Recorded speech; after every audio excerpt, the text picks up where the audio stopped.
Hello my dear student, welcome back to Aadin classes. આદિન ક્લાસીસમાં મારા દરેક વાલા વિદ્યાર્થીઓનું હાર્દિક સ્વાગત કરું છું. દરેક મારા વાલા વિદ્યાર્થીઓને જય શ્રી રામ, જય શ્રી રામ, જય શ્રી રામ. એકવાર જરા કોમેન્ટમાં જય શ્રી રામ લખી દેજો. ચાલો, આજ દિવસ સુધી જેટલા પેપર આપણે આપ્યા છે તો આપણે ખુશ થઈને આવ્યા છીએ, કારણ કે આપણે છેલ્લા એન્ડ સુધી કહેવાય ને કે તમને સવારે તમારું 3 વાગે પેપર હોય ને 12 વાગ્યા સુધી તમને લાઈવમાં ભણાવ્યા છે, તમને ખબર છે. અને તમને મારી ઉપર 1000% વિશ્વાસ છે. તમારો જેટલો વિશ્વાસ છે ને એના કરતા ડબલ મેં તમને સપોર્ટ કર્યો છે, એ તમને ખબર છે. હિન્દીમાં છોતરા પાડી દીધા છે. બધા વિષયની તૈયારી મેં તમને આપણી આર્યન ક્લાસીસ ચેનલમાં ધમાકેદાર તૈયારી કરાવી છે. તો હવે એક આપણો મેન વિષય, આર્ટ્સનો આપણો મેન વિષય, એનું નામ છે ભૂગોળ. અને ભૂગોળ વિષય તો બસ મારો ફેવરેટ વિષય છે. અને મારો ફેવરેટ વિષય હોય તો એમાં તમને કઈ ઘટવા દઉં? કાંઈ ન ઘટવા દઉં મારા વાલા. વધારે નહીં, જેટલું પણ આપું છું એટલું શાંતિથી જોઈ રાખજો. યાદ નથી રહેતું, આ પ્રોબ્લેમ તે પ્રોબ્લેમ બધું સોલ્વ થઈ જશે. આજના વિડીયોની અંદર ધોરણ 12 આર્ટ્સ અને આપણો ભૂગોળ વિષય, તો ભૂગોળ વિષયનું આજે મોસ્ટ એક્સપેક્ટેડ પેપર આપણે આ વિડીયોની અંદર સોલ્યુશન કરવું છે. જણાવી દઉં છું, વધારે નહીં, ખાલી 3 જ વિડીયો પેપર સોલ્યુશન અપલોડ કરીશ. 3 જ વિડીયો. જે વિદ્યાર્થીઓને 95+ માર્ક લાવવા છે, હું તો એમ કહું છું કે તમારા 100 માંથી 100 માર્ક આવે એવી હું પ્રાર્થના કરું છું. આવશે 100%. ખાલી મહેનત કરાવું એટલી કરી લો. 95+ માર્ક લાવવા હોય તો 3 પેપર સોલ્યુશન અને વિભાગ A, B, C, D અને E, આનું બધા જ IMP જવાબ સાથે આપણી ચેનલમાં આવી જશે. આટલું કરી લેજો બોસ. 1000% કહું છું, 95+ માર્ક 100% તમારા આવશે.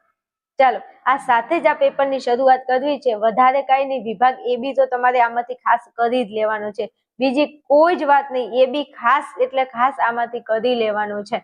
ચાલો આગળ વધુ છું વિડીયોની અંદર. ચલો શરૂઆત કરીએ છીએ આપણા વિડીયોની. એવું જ એક મોસ્ટ આઈએમપી પેપર. ચલો, વિભાગે આપણો 20 ગુણમાં પૂછાય છે મારા વાલાઓ.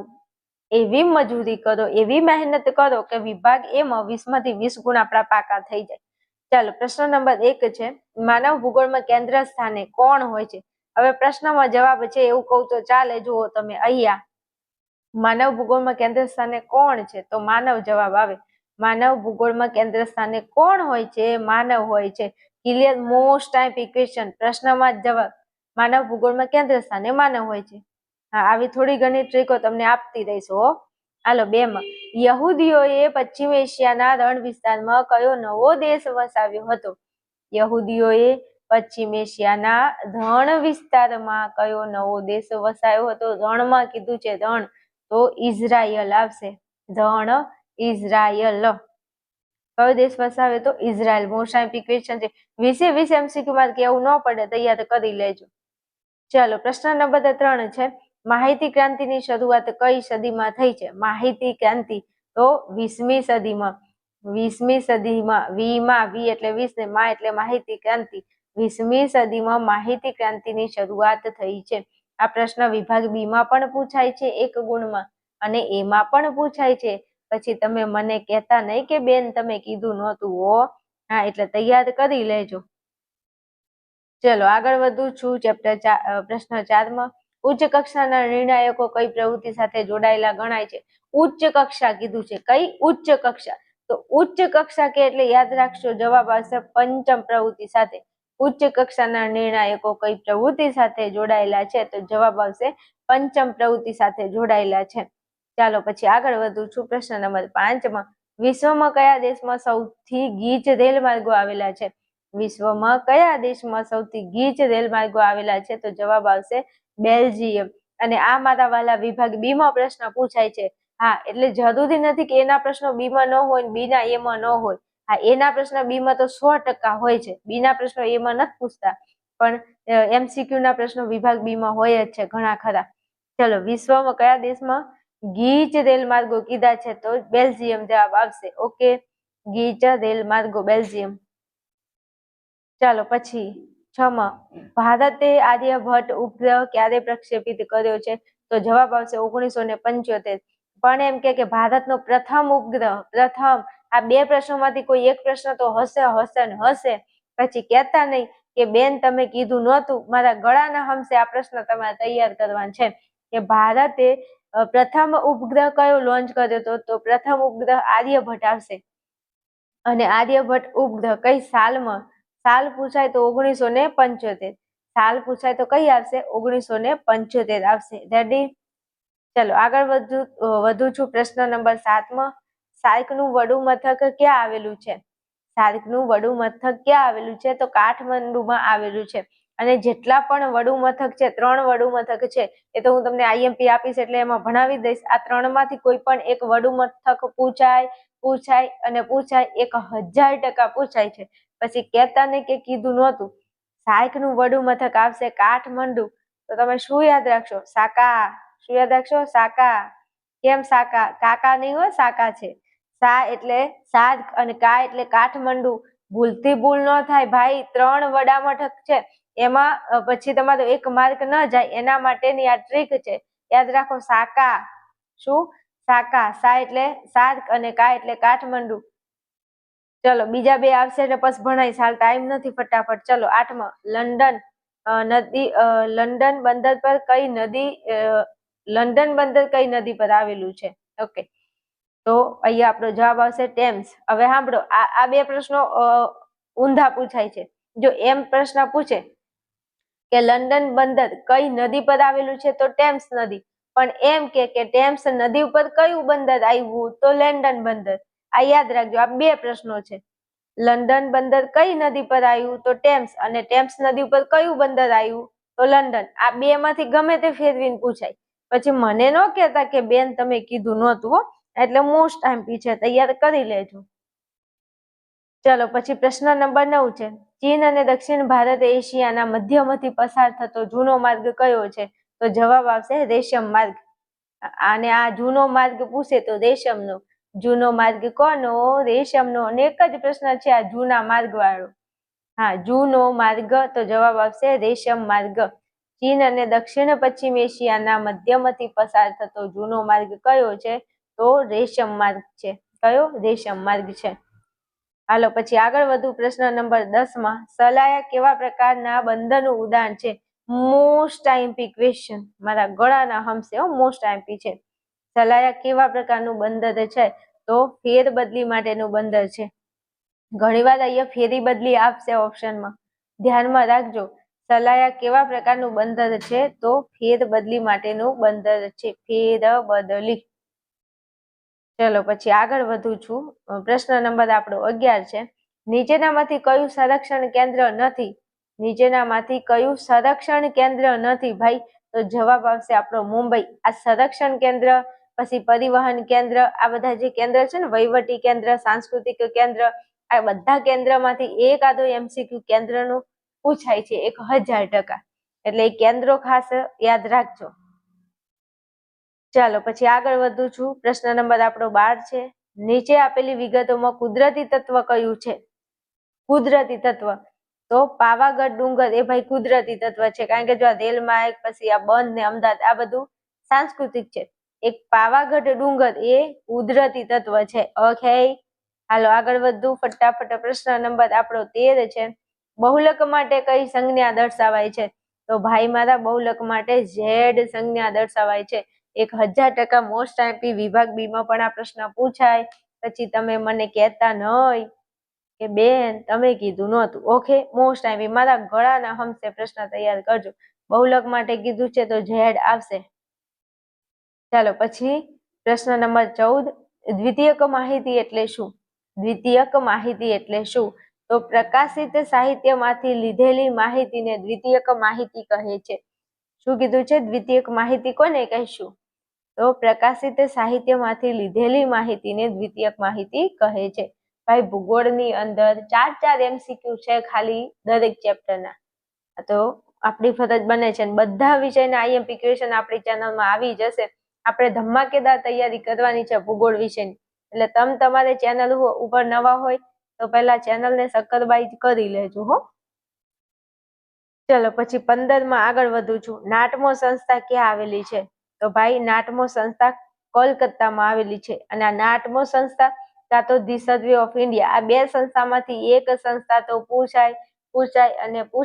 એટલે તમને કસમ આપું છું, તમારી મમ્મીની કસમ હો, આ નાટમો સંસ્થા તૈયાર કરી લેજો. તમારી મમ્મી વાલી હોય ને તો આ પ્રશ્ન તૈયાર કરી લેજો.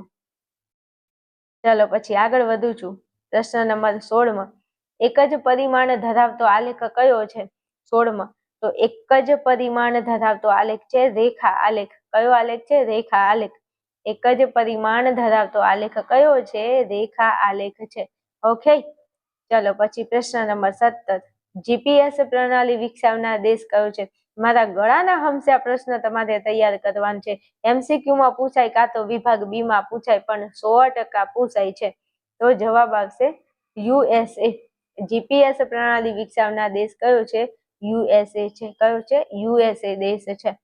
ચાલો આગળ વધવું છે આપણે 18મા નંબરના MCQ માં. એ પહેલા જે વિદ્યાર્થીઓ મારો વિડીયો જોઈ રહ્યા છે અને જેને ભૂગોળનું પેપર દેવાનું છે, જે વિદ્યાર્થીઓ એક્સ તરીકે એક્ઝામ આપે છે, એક્સટર્નલ એક્ઝામ, મતલબ કે રેગ્યુલર સ્કૂલે નથી જતા, ખાલી પાસ થવાની મહેનત કરે છે, એવા વિદ્યાર્થીઓને જો પાસ થવું હોય તો એના માટે રામબાણ ઈલાજ આપું છું તમને. એકદમ ઓછી મહેનતે તમે પાસ થઈ શકો છો.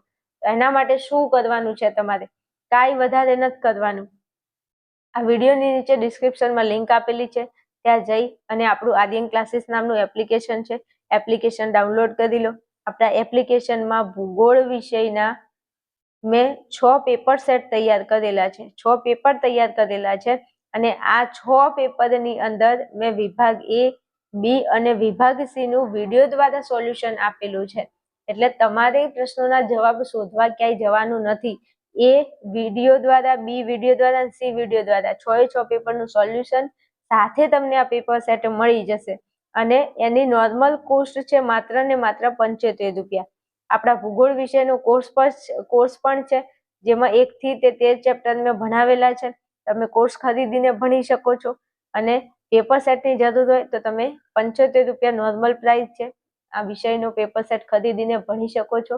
તત્વજ્ઞાન, મનોવિજ્ઞાન, ભૂગોળ, સમાજશાસ્ત્ર આ દરેકે દરેક વિષયના પેપર સેટ છે. એમાંથી જે વિષયના પેપર લેવાઈ ગયા છે એમાં જે પ્રશ્નો પૂછ્યા છે આપણા પેપર સેટમાંથી બેઠે બેઠા પ્રશ્નો છે. અને ભૂગોળનું પેપર તમે એકવાર આપીને આવો અને ઘરે આવીને પેપર સેટ જોઈ લેજો, તમને બેઠે બેઠા પ્રશ્નો જોવા મળશે. આ મારી ગેરંટી છે. વધારે કઈ વાત નથી કરતી. તમને અહીંયા નંબર આપું છું સ્ક્રીન ઉપર, આ નંબર ઉપર ફોન કરો, મેસેજ કરો અને વધારે માહિતી તમે આ કોર્સને લગતી મેળવી શકો છો.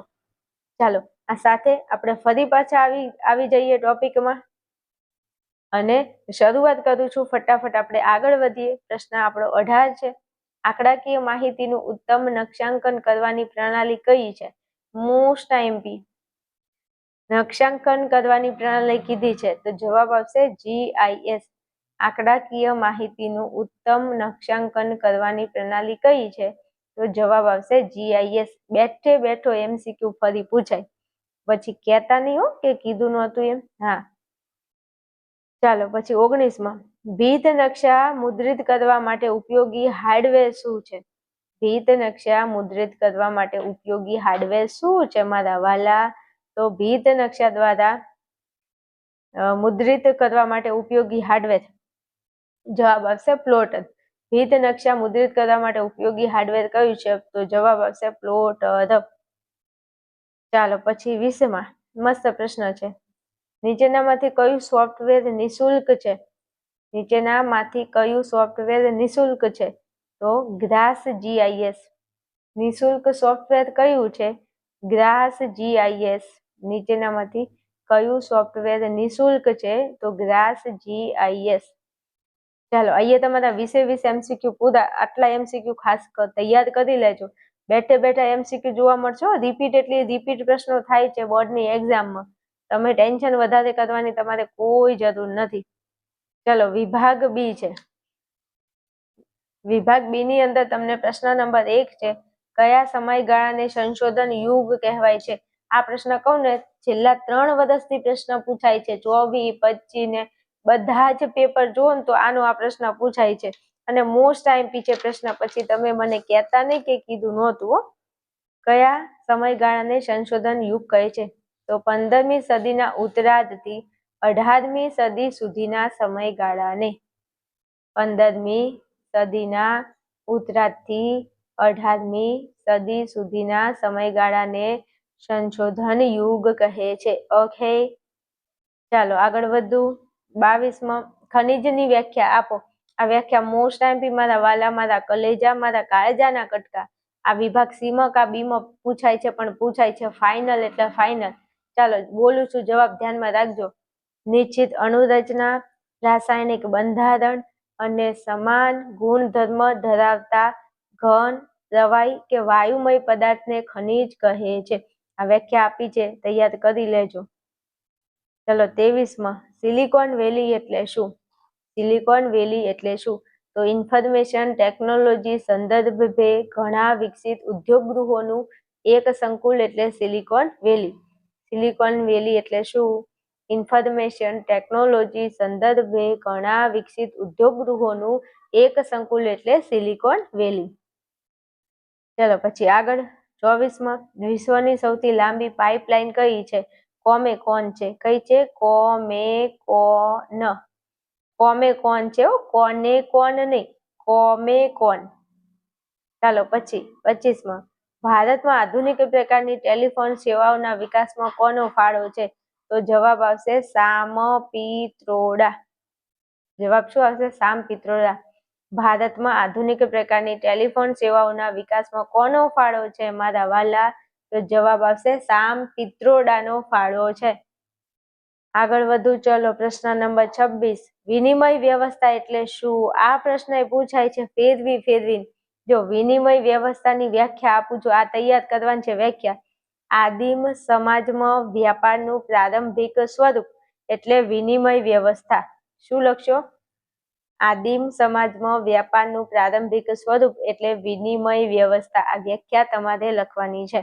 ઓકે, ચાલો આગળ વધુ. 27માં ગ્રિફિથ ટેલરે વસાહતની કઈ વ્યાખ્યા આપી છે? ગ્રિફિથ ટેલરે વસાહતની કઈ વ્યાખ્યા આપી છે? અને આ મારા ગળાના હમસે આ પ્રશ્ન તમારે તૈયાર કરવાનો છે. 26માં બેઠો પ્રશ્ન તમને જોવા મળે. વ્યાખ્યા મોસ્ટ ટાઈમ પૂછાય છે. તો એમને કીધું હતું કે રહેઠાણોનો વિશાળ સમૂહ એટલે વસાહત. ગ્રિફિથ ટેલરે વસાહતની કઈ વ્યાખ્યા આપી છે? તો રહેઠાણોનો વિશાળ સમૂહ એટલે વસાહત. ચાલો પછી આગળ વધુ. 28માં આલેખ એટલે શું? તો આલેખ એ આંકડાનું દ્રશ્યમાન અને ચિત્રાત્મક સ્વરૂપ છે. આલેખ એટલે શું? તો આલેખ એ આંકડાનું દ્રશ્યમાન અને ચિત્રાત્મક સ્વરૂપ છે. રેડી? ક્લિયર? ચાલો પછી આગળ. 29માં મધ્યકનું સૂત્ર આપો. શું કીધું છે? મધ્યકનું સૂત્ર આપો. તો આપી દઉં. ક્યાંના છે? x બાર બરાબર સિગ્મા xi ભાગ્યા n. મધ્યકનું સૂત્ર આપો.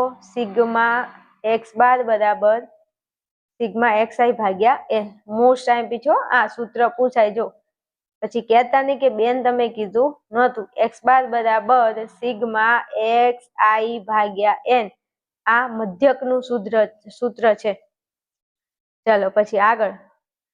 30માં GIS નું પૂરું નામ જણાવો. GIS નું પૂરું નામ તો જિયોગ્રાફિક ઇન્ફોર્મેશન સિસ્ટમ. જિયોગ્રાફિક બોલું છું. G એટલે જિયોગ્રાફિક, I એટલે ઇન્ફોર્મેશન ને S એટલે સિસ્ટમ. આ મોસ્ટ ટાઈમ છે મારા વાલા, મારા કલેજા. કેવું ન પડે, જેટલા પણ પેપર સોલ્યુશનના વિડીયો અપલોડ કરું એમાંથી તમારે AB ની તૈયારી તો ખાસ કરી જ લેવાની છે. પછી મને કહેતા નહીં કે બેન તમે કીધું નહોતું. ઓકે, હાલો આગળ વધું છું. ફટાફટ આપણો વિભાગ સી. વિભાગ સી ની અંદર જો હું તમને જણાવી દઉં, આપણી ચેનલમાં C, D અને E ના પ્રશ્નો હું હમણાં અપલોડ કરી દઉં છું. તમે જોઈ લેજો. અને કાલે આપણે C અને E જવાબ સાથે આપણે લાઈવ સેશનમાં સોલ્વ કરીશું. એટલે જેને IMP ક્વેશ્ચન જોતા હોય હમણાં અપલોડ કરું છું, જોઈ લેજો એકવાર. અને આજે રાત્રે આપણે 8:45 આજે રાત્રે 8:45 આપણે લાઈવમાં ભૂગોળનો વિભાગ બી નું સોલ્યુશન કરવાના છીએ. આજે રાત્રે 8:45 લાઈવમાં આપણે ભૂગોળનો વિભાગ બી ના IMP ક્વેશ્ચનનું સોલ્યુશન કરવાના છીએ. ઓકે, ચલો. ભારતની ભાષાકીય માળખાનો ખ્યાલ. આ પ્રશ્ન તો તૈયાર કરી જ લેજો તમારે. ચાલો પછી આગળ વધું છું. આ ખનન એટલે શું? એ તૈયાર કરી લેજો, કેવું ન પડે. પછી ઈમેલ વિશેની માહિતી છે. દ્વિતીયક પ્રવૃત્તિના લક્ષણો છે. ઘણા પ્રશ્નો એવા છે જે બેઠે બેઠા પૂછાય એવા છે. આ સ્થાનિકરણ ખૂબ પૂછાય છે. શહેરી વસાહતોના માપદંડ પૂછાય છે. આ ટપકું પદ્ધતિમાં ધ્યાનમાં રાખવા જેવી બાબતો કરી નાખો. ચલો, આ તમારો વિભાગ ડી ચાલુ થઈ ગયો. એમાં માનવ ભૂગોળના 3 કાર્યો પૂછાય. ખેતી આધારિત આનુષંગિક પ્રવૃત્તિ, આઈમોસ્ટ આઈપી, ઉદ્યોગોનું વર્ગીકરણ, 3 ઉદ્યોગો યાદ રાખી લો. આ ઉચ્ચ સ્તરીય સેવા ના આવડે ને તો ન કરતા. એના સિવાય બીજો કોઈ પ્રશ્ન કરી લેજો, ખોટા ગોટાળે ચડી જશો એમ. ચલો, સુએજ નહેર કરી લો પહેલા. પરિવહન સંબંધી આવડે એવું છે. ફિલ્મ ઉદ્યોગ આવડે એવું છે. ગંદા પાણીના નિકાલની સમસ્યા, ધ્વનિ પ્રદૂષણ આવડે એવું છે. ચાલો પછી આગળ વધુ. જો તમને છે ને દાખલો આવડે ને મધ્યસ્થ શોધવાનો તો દાખલો કરજો. નો આવડે ને તો મહેરબાની કરીને ન કરતા. એના કરતા કોઈ પ્રશ્ન લખજો તો માર્ક મળે. પણ જો આમાં ખોટું લખાઈ જાય ને તો માર્ક જાહે. એટલે આ ના કરતા, ના આવડે તો આ તો કરતા જ નહીં. આ તો ના જ પાડું છું. વિભાજિત વર્તુળ એક્સ વાળા, પાસ થવા વાળા તો ના જ કરતા તમે, હો ભાઈ. હા, રેગ્યુલર છે ને જેને ગમે છે ને આવડે છે તો તમે કરી શકો છો. ચલો પછી બીજા પ્રશ્નો આપેલા છે. આ તમારો વિભાગી આપેલો છે. વિભાગીમાં આ પહેલો પ્રશ્ન, માનવ વિકાસ એટલે શું, તેના માપન વિશેની સમજૂતી આપો. આ પ્રશ્ન પહેલા તૈયાર કરી લેજો. ચલો પછી 5મા ચેપ્ટરના ભાઈ 2 પ્રશ્નો. અહીંયા જો સડક માર્ગો છે ને રેલ માર્ગો, 3 પ્રશ્નો છે. 3 આવડે તો કરી લો, નહીં તો કોઈ પણ 2 જે ઈઝી પડે એ કરજો. ચલો પછી આ 9મા 10મા ચેપ્ટરના પ્રશ્નો છે. 9મું 10મું ચેપ્ટર ભાઈ એકદમ સહેલું છે. થોડા પ્રશ્નો વાંચશો તો પણ આવડી જશે. ઓકે, ચલો આ આપણું સોલ્યુશન છે. હવે નેક્સ્ટ વિડીયોમાં મળીએ છીએ, એટલે બીજા આઈએમપી ક્વેશ્ચન સાથે હું તમારી સમક્ષ હાજર થઈ જઈશ અને તમે 8:45 લાઈવમાં વિભાગ બી માં આવી જજો. ઓકે.